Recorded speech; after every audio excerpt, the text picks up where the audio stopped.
इस कार्यक्रम के प्रायोजक हैं कृषि एवं किसान कल्याण मंत्रालय, भारत सरकार। हर जोखिम से निकल कर फसल आए, सुरक्षित हो जाए। फसल बीमा से हर किसान अब आत्मनिर्भर हो जाए। संकट के समय प्रधानमंत्री फसल बीमा योजना किसानों के लिए वरदान है। अब सूखा पड़े या बाढ़ आ जाए कोई डर नहीं, अब ओले पड़े या कीट पतंगे फसल खा जाए कोई फिक्र नहीं, क्योंकि हमने लिया है प्रधानमंत्री फसल बीमा। बुआई से फसल कटाई तक हर जोखिम का दावा, न्यूनतम प्रीमियम पर अधिकतम भुगतान का वादा। योजना से हर साल जुड़ रहे हैं 5 करोड़ से ज्यादा किसान। अब आपकी है बारी। नजदीकी कृषि कार्यालय, सहकारी समिति, बैंक शाखा, अधिकृत बीमा कंपनी या जन सेवा केंद्र में स्वेच्छा से करा सकते हैं पंजीकरण। फसल बीमा पोर्टल या फसल बीमा ऐप द्वारा भी कराया जा सकता है पंजीकरण। प्रधानमंत्री फसल बीमा योजना, आपकी फसलों का संपूर्ण सुरक्षा कवच। कृषि एवं किसान कल्याण मंत्रालय, भारत सरकार। वीरेंद्र भाई राम राम। अनिल भाई, आपने भी और किसान वाणी कार्यक्रम सुनने वाले सारे बहन भाई है हमारी राम राम। अनिल भाई जी वीरेंद्र भाई, कई बार न्यू देखा जा है कि गर्मी हो रही, सर्दी हो रही, तापमान में ज़्यादा हो गया, कम हो गया, और इससे फसलों पर जो है कई उतार चढ़ाव देखे जा है। और ये उतार चढ़ाव होंगी और किसान भाई भी फिर उसी हिसाब से जो है अपना देख रेख में भी उतार चढ़ाव शुरू करते हैं। वीरेंद्र भाई बात ऐसी है, देखो मौसम में बदलाव जो है वो आना स्वाभाविक है जी। और अगर मौसम में बदलाव नहीं आया, अगर उनका बारिश से बारिश होती रहे, धूप पे धूप पड़ती रहे या ठंडो ठंड पड़ती रहे, तो वो तो देखो कुदरत के नियम के अनुसार नहीं है जी। जाड़ा आओगा, गर्मी आओगी, फिर बरसात आओगी, फिर जाड़ा होगा, फिर गर्मी आओगी। मौसम में परिवर्तन जो है वो एक कुदरत का नियम है। बिल्कुल ठीक कह रहे हैं आप। और इस मौसम में, क्योंकि इस मौसम में आप देख रहे होगे जो कीड़ा कांडा भी है या जो कीट पतंगे हैं, पौधों में बढ़वार भी है, यानी कि खुशी का जो क्या है ना वो पनप जाए। लेकिन जब वो चीज़ पनपे है, कीड़े मकोड़ा का जैसे जिक्र करा हमने जी, तो जो हमने फसल बोई है तो उन फसलों पे बहुत ज़्यादा नुकसान करता है। हाँ, बात सही कह रहे हैं। और फिर ये कीड़े मकोड़ों में भी कुछ मित्र कीट हैं और कुछ जो न्यूनगाले शत्रु कीट हैं जो कि फसलों को नुकसान पहुंचा रहे हैं। बिल्कुल। अब इनका जो दूसरे वाले हैं ना, इनकी रोकथाम तो जरूर करनी पड़ेगी। हाँ, मित्र कीड़ा ना तो देखो थाम ले। अरे अब इनका तो फिर इलाज करना पड़ेगा कुछ ना कुछ रोकथाम के लिए। अच्छा, इलाज। हाँ बिल्कुल सही। तो फिर इलाज का जब आपने जिक्र करा तो बताओ इलाज क्या करोगे? इलाज तो अनिल भाई वही है कि या तो समय पे ध्यान रखो। अच्छा, यह शुरू में ही कहीं कहीं दिखाई देने लग रहे हैं, उसी टाइम इनकी रोकथाम हो जाए, चाहे कोई भी तरीका हो जी। जिस तरह हमने वो पेड़ ही पाट दिया जिस पर ज्यादा बीमारी आ रही है, या खरपतवार आ रहे हैं, हाथ गेल खुरपी गेल कर दिए, या फिर भी नहीं रुक रहे हैं, बढ़ गए हैं ये कीट पतंगे या खरपतवार या रोग, तो उसमें फिर ये छिड़काव करना पड़ेगा। और जब छिड़काव की बात आवे अनिल भाई, तो छिड़काव जो है वो छिड़काव यंत्र के बिना तो संभव है नहीं। बिल्कुल, नो तो है नहीं। घोड़ा भाई, घोड़ा और पंप बिना पंप गैर नु डब्बे दे छिड़क दिया डब्बे दे नहीं। हाँ, एक और तरीका है, कुछ दवाइयाँ ऐसी हैं जो कि हम रेत में मिला के या खाद में मिला के छिंटा इसके। पर आजकल की स्थिति में ऐसा आ जाए है, जो अब जिस अवस्था में फसल खड़ी है तो उसमें अधिकतर ये देखा जाए कि भाई छिड़काव ही उसमें सही तरीका है जी।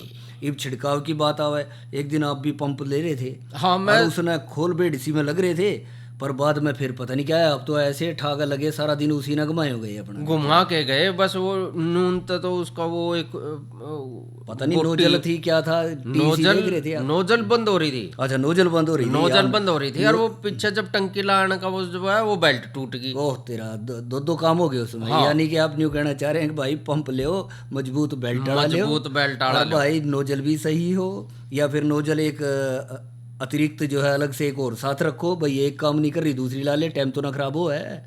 और उसमें आ जा वीरेंद्र भाई, इसमें एक चीज का और ध्यान रखना। क्या बोला? जब भी हम अपने यंत्र को उसमें अगर हमने काम में लिया, जैसे दवाई छिड़की है जी हाँ, तो दवाई छिड़क के उसने साफ करके रख दे। हाँ, साफ करके सूखी जगह, नमी वाली जगह नहीं। अच्छा अनिल भाई, आजकल जो छिड़काव यंत्र है ना, जो देखे हैं आजकल कृषि भी आधुनिक हो रही है, बिल्कुल तो हो रही है। उसमें भी सही और आधुनिक छिड़काव तकनीकों का इस्तेमाल हो रहा है। तो ये जहाँ तक ये नए नए तकनीक आ रहे हैं, उनका अलग ही योगदान उसमें अलग दिखा है। योगदान अब है। आपने देखा होगा, ये तो एक जो पीठ पे लगाने वाला यंत्र है, आपने इस्तेमाल कराया, और इसके साथ साथ पैर से चलाने वाले भी हैं, पैर से जो कि चलाने वाले भी बागवानी हैं। में इस्तेमाल करे जाए हैं, दूर दूर तक उनका प्रेशर जाओ है। और एक और है, वो कौन सा? टंकी आड़ा, टंकी आपने आड़ा, देखा होगा, समझिया मैं, ट्रैक्टर के पीछे ट्रैक्टर रखी के है। पीछे ला और वो तो अनिल भाई 5-5 किले की 4-4 किले की फांट भर ले हैं, लंबे चले गए हैं, दूर तक ट्रैक्टर चल रहा है, दूर लंबी सी ट्यूब सी रख है, और अपना कई कई जने उसमें कई लग रहे जने हैं। लग वो रहे भी हैं। एक आ गया, एक और भी चल रहा है। कौन अनिल सा? भाई, एक और चल रहा है, एक जो देखा होगा आपने, एक ऊंचे ऊंचे से पहिया वाला बड़ा बड़ा सा जो यंत्र आ रहा है, जिसमें 10-12 नोजल आ रही है, अलग सा दिखा जा रहा है, घुमा रहा है भाई अर्नियों का, सूखे में भी, गिल्ले में भी, किसी में फेर ले फसल में, खड़ी फसल में भी, और प्लेन खेत में भी। तो वो भी देखो कितनी बड़ी यंत्र आ रही है, और वो मुश्किल से 20 मिनट लेगा किले में, बताओ। हाँ, इतनी ज्यादा उसकी फांटी इतनी ज्यादा हो रही है। बिल्कुल बिल्कुल। तो उसमें नोजल चल रही है। अब जो ये सारे हमारे छिड़काव यंत्र हैं, यानी कह लो जो ये दवाइयाँ छिड़कने के पंप हैं, इनकी जो रख रखाव की बात करें, देखो योगदान तो इनका है, इसमें तो कोई दो राय नहीं है, क्योंकि समय पे छिड़काव हो जाए, फसलों पे जो कीट पतंगे या बीमारियां आ रही हैं, जो उचित मात्रा में, सही मात्रा में दवाई का इस्तेमाल कर रहे हैं, उनकी रोकथाम हो जाए, और फसल अच्छी बढ़वार कराए, और पैदावार अच्छी मिले। अब इनके बिना गुजारा भी नहीं। बात यह है वीरेंद्र भाई, जो अगर कीड़े लाग गए, मकोड़े लाग गए, जो भी बीमारी है अगर फसल में लाग गई, तो वो उस पेड़े को कहाँ पनपने देगी? हाँ, उसने बड़ा नींद देने की, बिल्कुल। जब वो पेड़ा ही नहीं पनपेगा तो उसमें कहाँ के अमरूद खावांगे? बात सही कह रहे हैं। क्या, चाहे वो बागवानी है, चाहे ये हमारी फसलें हैं, चाहे सब्जियां हैं, चाहे और तो और चारे वाली फसलें, हर जगह से देखा जाए कि भी इनकी में इनको सुरक्षित रखना जरूरी है। उसमें हमारे ये जो आधुनिक कृषि यंत्र हैं, खास करके छिड़काव यंत्र हैं, आप पंप का जिक्र कर रहे थे, तो पंप की जो मैं बात कर रहे थे अनिल भाई, वो ये कह रहा था, जो एक छिड़काव पंप है ना, देखने में तो साधारण सा लगे, पर जो इसकी कार्य प्रणाली को देखा है ना, काम करने वाले तरीके को देखा है, या इसके हिस्सों को देखा है, तो ये आमतौर पर देखा गया कि एक छिड़काव पंप जो है वो 6 भागों में बांटा जाए। अच्छा। एक तो उसने पंप का हिस्सा लगा ले जो कि प्रेशर बना होगा, फिर बना होगा पावर का, जहाँ से उसमें से प्रेशर बनेगा, और दूसरी बात आ गया छिड़काव टैंक, जिसमें गया हमने पानी पाया, ये घेरना है उसमें, और दूसरा तरल पदार्थ को मिलाने वाला यंत्र है कि अंदर जाएगा, मिलेगा, एक डब्बी सी है उसमें डाल देंगे तो अंदर गुड़का जाएगा, देखा जाएगा।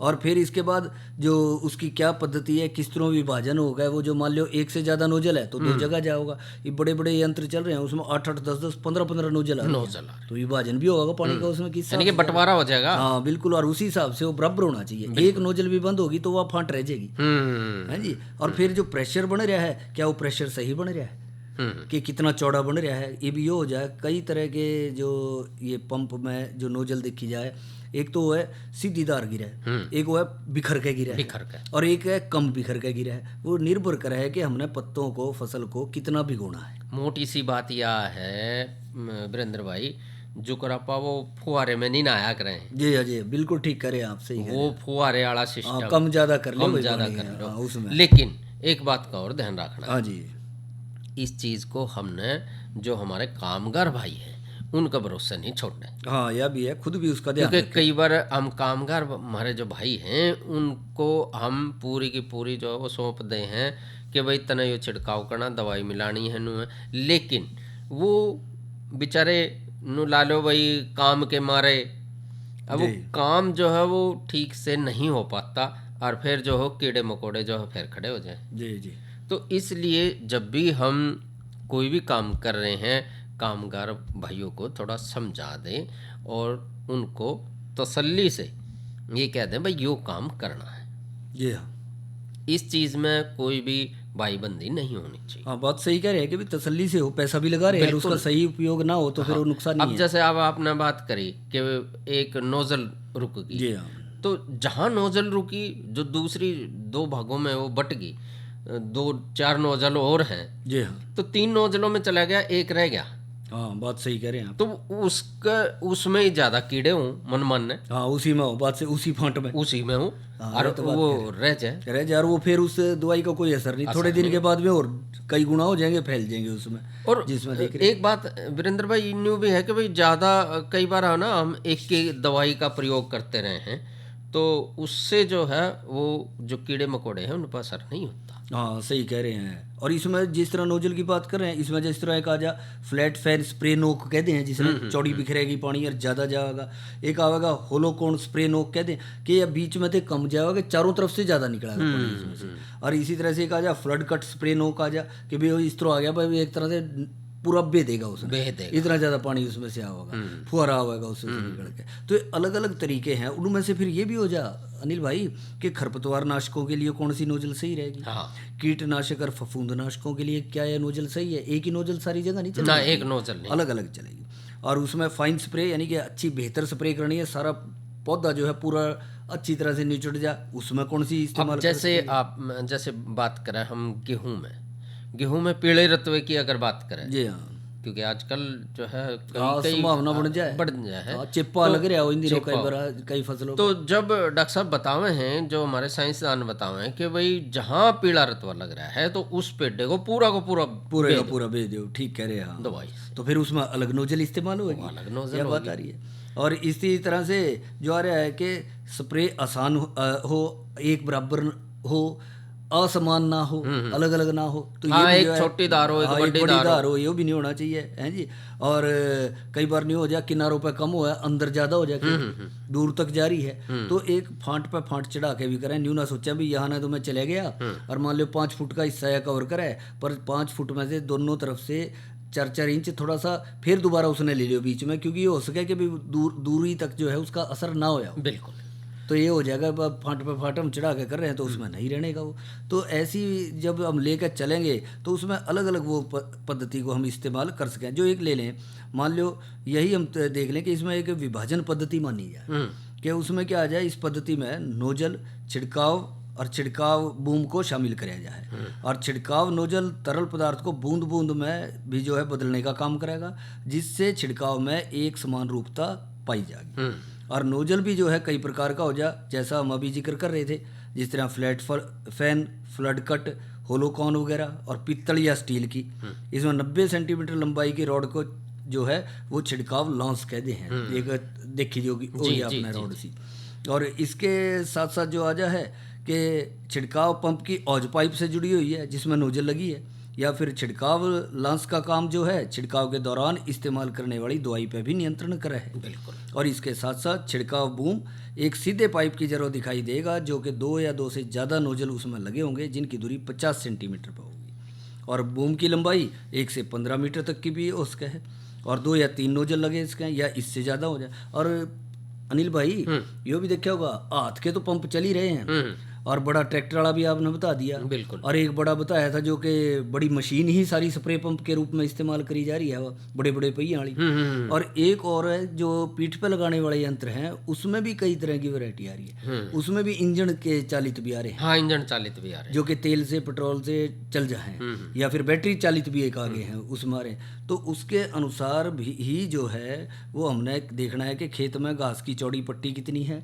या फिर रोगों वाली कौन सी पट्टी है, और कितना पानी हमने उसमें डालना है, और कितने चक्कर लगाने हैं। और एक और बात ध्यान रखना चाहिए अनिल भाई, कई बार जो है किसान भाई ने कह लें भाई इसमें तो 8 टंकी पड़ेंगी, और जरूरत है उसमें 5 टंकी की, तो फिर 8 क्यों घेर रहे हैं? उसमें समय भी लगे, दवाई भी ज़्यादा लगी, लीटर के हिसाब से देख लें कि भी कितने लीटर पानी उसमें इस्तेमाल करना है, या दवाई के उसके घोल बना के हम उसने इस्तेमाल कर सकें।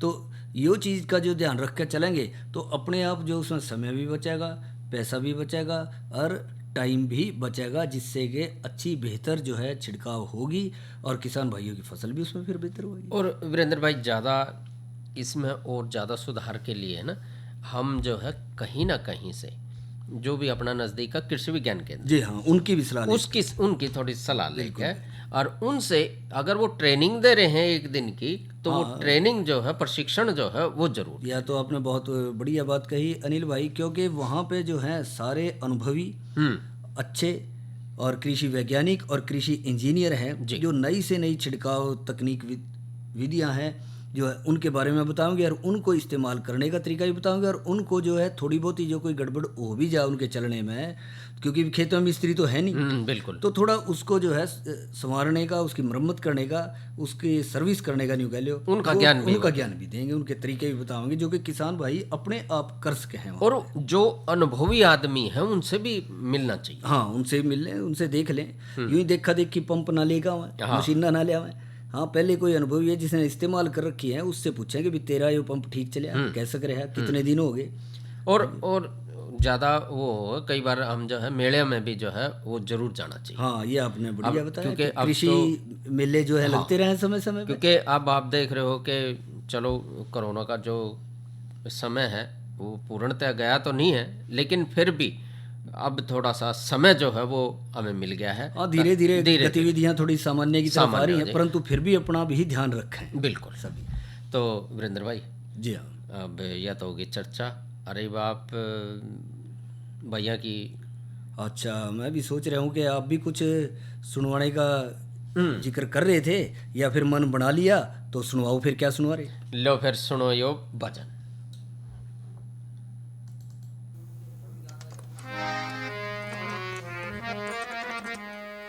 बजो सिया राम जो तू साता है आराम बंदे, बजो सिया राम जो तू साता है आराम, जग में 2 दिन का विश्राम, या तेरे खाली हाथ जाना रे, खाली हाथ जाना।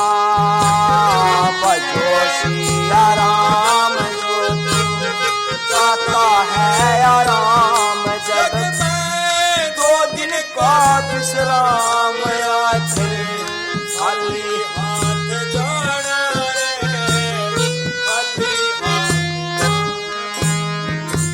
क्यों झूठी करे मरो,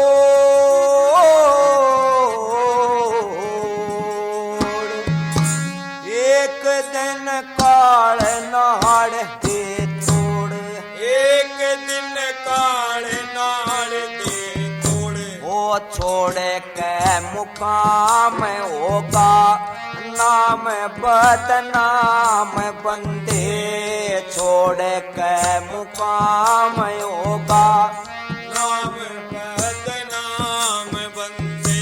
ओ बिना घन श्याम तेरा कोई ना ठिकाना रे, कोई ना ठिकाना।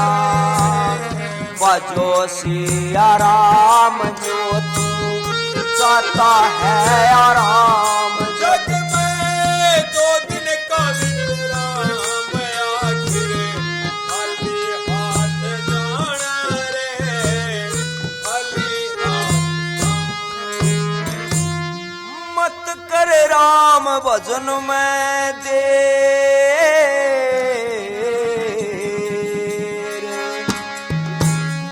एक दिन काल नाड़ दे तोड़।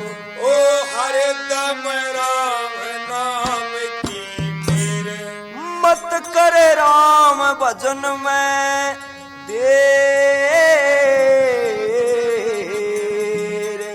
हर दम नाम राम का ढेर।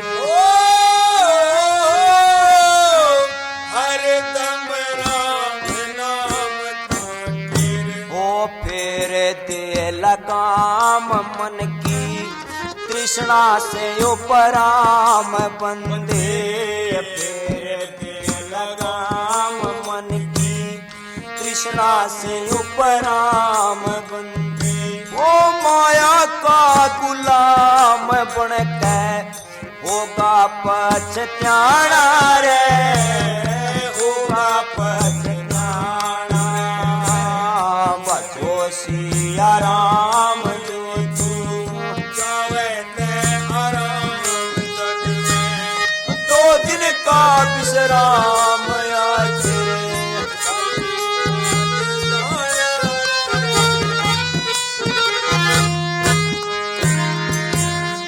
ले लिए गीता के उपदेश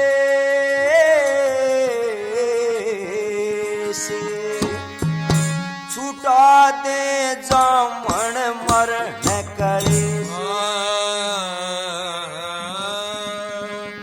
छुटा दे जामण मरण करे ओ देश के तमाम दर्शन करके चारों धाम बंदे देश के तमाम दर्शन करके चारों धाम बंदे ओ 68 काया स्नान जान ज्ञान गंग में नहाना रे ज्ञान गंग में नहाना बजो सिया राम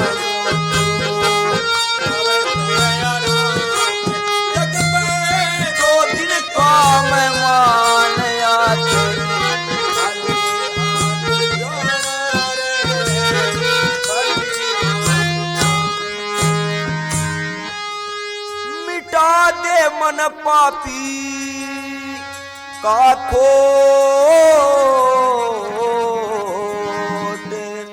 मार के ब्रह्म ज्ञान की मार के ब्रह्म ज्ञान की छोट ओ गोट ले बादाम बूटी पीले सुबह शाम बंदे बोटले बादाम बूटी पीले सुबह शाम बंदे ओ साधु राम खर्चे दाम हराम का नहीं खाना रे हराम का नहीं खाना बजो सिया राम जो जाता है आराम जग में 2 दिन का विश्राम आखिर खाली हाथ जाना रे खाली हाथ जाना। तो वीरेंद्र भाई जी अनिल भाई भजो सिया राम, हाँ बहुत बढ़िया भजन सुनवाया आपने। और अब बलवंत सिंह का गाया हुआ था, बलवंत सिंह और साथियों का गाया हुआ था ये। बहुत बढ़िया भजन था और अनिल भाई। देखो समय के अनुसार जो है हर चीज़ बदला है। बिल्कुल ठीक कह रहे हैं। और इसीलिए जो है समय जो है बलवान है। बलवान है, सही कहा आपने। और बलवान जी का ही गाया हुआ ये भजन था। ठीक कह रहे। और मौसम के बारे में थोड़ा सा अगर जिक्र करें तो अच्छा जरूर करेंगे अनिल भाई, क्योंकि मौसम के उतार चढ़ाव तो बने ही गए, बदलने लग रहा है अब धीरे धीरे मौसम। और जहाँ तक आज के मौसम की जानकारी की बात है तो आज अधिकतम तापमान रहा 25 डिग्री सेल्सियस, न्यूनतम रहा 13 डिग्री सेल्सियस। हवा की गति रही 17.3 किलोमीटर प्रति घंटे की रफ्तार से हवाएं चली। कल जो है 29 डिग्री सेल्सियस अधिकतम तापमान रहने की संभावना है और न्यूनतम 13 डिग्री सेल्सियस रहने की संभावना है। यानी कि दिन के समय जो है वो तापमान में बढ़ोतरी होने की संभावना है। और जहाँ तक अनिल भाई बात करोगे आप कल के कृषि कार्यक्रम की, तो कल हमारी चर्चा का विषय रहेगा टमाटर की बिजाई में सावधानियां, और दूसरी चर्चा का विषय आज की नसीहत के तहत रहेगा अंगूर के बागों की देखभाल। तो ये तो रही कल के कार्यक्रम। और आज जो है थोड़ा सा हम भी एक कार्यक्रम में थोड़ा जिक्र कर ले पशुओं के बारे में। बिल्कुल। तो क्योंकि वीरेंद्र भाई जो पशु हैं वो किसान की जो है वो क्या कह रहे हैं रीढ़ की हड्डी। हाँ सही कह रहे हैं। और किसान भाइयों की तो धरोहर है, एक धरोहर है। और इसके बिना जो है किसान भाई अधूरा है। बिल्कुल ठीक कह रहे हैं आप। और खासकर दुधारू पशुओं की, क्योंकि चलो खेत में जोर का काम करने वाले पशुओं की बात है तो उसकी तो जगह ले ली ट्रैक्टर ने है जी। और लेकिन दूध की जगह तो ट्रैक्टर नहीं ले सकता। सही कह रहे हो अनिल भाई। तो वहाँ तो हमने दुधारू पशु रखने ही पड़ेंगे। बिल्कुल। और जो हमने स्वच्छ साफ और शुद्ध दूध पीना है तो उनकी देखरेख भी उतनी ही ज़्यादा रखनी पड़ेगी। बिल्कुल। और इसलिए खासकर दुधारू पशुओं की तब ज़्यादा जरूरत और देखरेख की जरूरत पड़ जाए अनिल भाई जब वे जब्बन हैं, यानी कि ब्यात आ रहे हैं। तो ऐसे में कई बार कई समस्याएं आ जाएं, जिस तरह उनमें गर्भपात की समस्या आ जाए तो उसका उपचार भी सही समय पर होना चाहिए और उसके देखभाल भी सही होनी चाहिए। तो ये बात यह आ जाए कि कई भाई तो सोचा भाई गर्भपात के है, आम बोलचाल की भाषा में कहते हैं भाई बच्चा गिर दिया, ब्याह से पहला जो है ब्यागी, या फिर न्यू कह लोगे भाई तूगी, न्यू कहते हैं। हाँ। तो ये ऐसी कुछ बातें हैं जो कि आम बोलचाल की भाषा में इस्तेमाल करें अनिल भाई। और इसमें यो भी है कि जो गर्भकाल है उसका पूरा होने से पहले ही जो गर्भाशय में बच्चा है वो गर्भाशय से बाहर आ जाए तो ये गर्भपात कहलावा जी। या न्यू कह लें कि भी दिन पूरे नहीं हुए और पहले ही ब्यागी यह होगी। तो ऐसे में पशुपालक भाइयों को काफ़ी नुकसान देखा जाए। और वो क्या हो जाए, जिस तरह गर्भपात के कारण पशुपालकों को जो है आर्थिक नुकसान होगा जी, होगा। क्योंकि कई बार न्यू भी हो सका है कि जो गर्भपात हो गया और उसमें दूध वैसा ना चढ़ी, चाहे गां है, चाहे बड़ी है, चाहे भैंस है, चाहे जोटी है, तो यह भी समस्या आ जाए। और इसके साथ साथ उसका स्वास्थ्य ठीक नहीं रहता। तो इससे जो आ जा है कि उससे पशुपालकों को बड़ा भारी नुकसान हो जाए। और गर्भपात से न केवल नवजात शिशु कमजोर होगा, ये मरे हुए भी पैदा हो सके, बिल्कुल, जिससे पशु का गर्भपात होया उसे बच्चेदानी का रोग भी लग सके, जिससे उसकी जनन क्षमता भी कम हो जाएगी। यानी कि आगे ब्याने का जो उसका वो है उसका सीधा बच्चेदानी पर असर पड़ेगा। तो वो हो सके अगले ब्याह में वो गर्भ धारण ना कर सके। तो ऐसे में जो आ जाए इसके दो कारण आ जाए, एक तो संक्रामक कारण है और एक गैर संक्रामक आ जाए। अच्छा। तो इसमें तो जीवाणु जनित रोग जो कहते हैं ब्रुसोलिस, विब्रियोसिस, ये ऐसी समस्याएं जो आ जा है उसके कारण ये देखा जाए जी। और इसमें विषाणु जनित रोग भी आ जाए उसके कारण भी हो जाए। और फफूंद रोग जिस तरह एस्परजियोलोसिस से के कारण भी जो है गर्भपात हो जाए जी। और एक प्रोटोजोआ रोग हो जाए, ट्राइकोमोनियोसिस जो आ जाए उस कारण भी हो जाए। ये ऐसे खतरनाक कारण हैं जो एक बार संक्रमण से दूसरे जानवर में भी फैल जाए और जिसके कारण जो है कई पशु के जो जबड़ पशु हैं वो इसकी चपेट में आ सके। इसलिए जब भी हम ये कहें कि भाई अपने पशु को जब आप अनान फिरान लेकर जाओ तो उनको क्या है घर से ही पानी पिला कर लेकर जाओ। हाँ, साफ शुद्ध साफ पानी उसमें, क्योंकि अगर घर से पानी पी के जाएगा पशु तो बाहर वो कम पानी पिएगा जी, जिससे कि जो दूसरा गंदा पानी है, जोड़ का पानी है या कहीं खड़ा पानी है तो उसको पशु जो है वो कम पिएगा जी। और इसमें ये भी हो जाए कई बार आहार में पोषक तत्वों की कमी का भी एक कारण उसके, तो पौष्टिक आहार जो है पशुओं को देना चाहिए जी। और संक्रामक रोगों से बचाव के लिए जो पशु चिकित्सक हैं उसकी सलाह भी समय समय पे लेते रहना चाहिए। खनिज मिश्रण वगैरह, नमक है, विषैले पदार्थ ना दें, साफ सुथरा दें, हार्मोन स्तर में गड़बड़ी ना हो इसकी जांच रखें, पशुओं का ध्यान रखें कि एक दूसरे का टक्कर ना मार दें, उसके कारण भी हो जाए। कई बार खुले में जा रहे हैं कुत्ते पीछे लग जाए, वे भागले हैं तेज, तो जिसके कारण भी गर्भपात हो जाए, आपस में लड़ पड़े हैं ये हो जाए, या फिर दाहिनी कोख में दूसरे जानवर कोई टक्कर मार दे हैं, ये कई कारण आ जाए। तो इनसे हम बचाव रखें, अलग रखें इन पशुओं को और समय समय पर पशु चिकित्सक की सलाह लेते। तो वीरेंद्र भाई घड़ी जो है वो इशारा कर रही है कि कार्यक्रम का समय जो है वो समाप्त होने जा रहा है और कार्यक्रम के इस भाग के प्रायोजक थे कृषि एवं किसान कल्याण मंत्रालय, भारत सरकार। अरे अरे अरे क्या कर रहा है? इधर इधर इधर हम बोल रहे हैं तेरे बीजू का। पुतला बोल रहा है? पक्षियों से तो हम खेत को बचा लेते हैं पर इन घातक रसायनों से कैसे बचाएं? मतलब? देख बेटा, तू जो ये अंधाधुंध रसायन मिलाता है ना, मिट्टी की सेहत बिगड़ने लगी है और जब माटी ही कमजोर पड़ जाएगी तो उपज कैसे सेहतमंद होगी? अरे पहले ऐसा नहीं था, पूछना अपने बड़े बुजुर्गों से कैसे फसल लहलहाती थी, शुद्धता झलकती थी। हाँ, माटी भी तंदुरुस्त और लोग भी। अरे पहली वाली बात कहाँ? पर अब तो सब यही डाले हैं। सब नहीं, आज भी लाखों जागरूक किसान परंपरागत विधि से फसल उगा रहे हैं, खर्चा कम और उपज की कीमत भी बेहतर पा रहे हैं। सच है? रे बेटे एक्सपीरियंस से बता रहे हैं, धूप में बाल सफेद नहीं किए हैं। हाँ। ठीक है भाई, मैं भी आज से जैविक खेती शुरू करूंगा। माटी से प्रेम की परंपरा है परंपरागत खेती। तो भाइयों से ले इजाजत। अच्छा भाइयों, राम राम।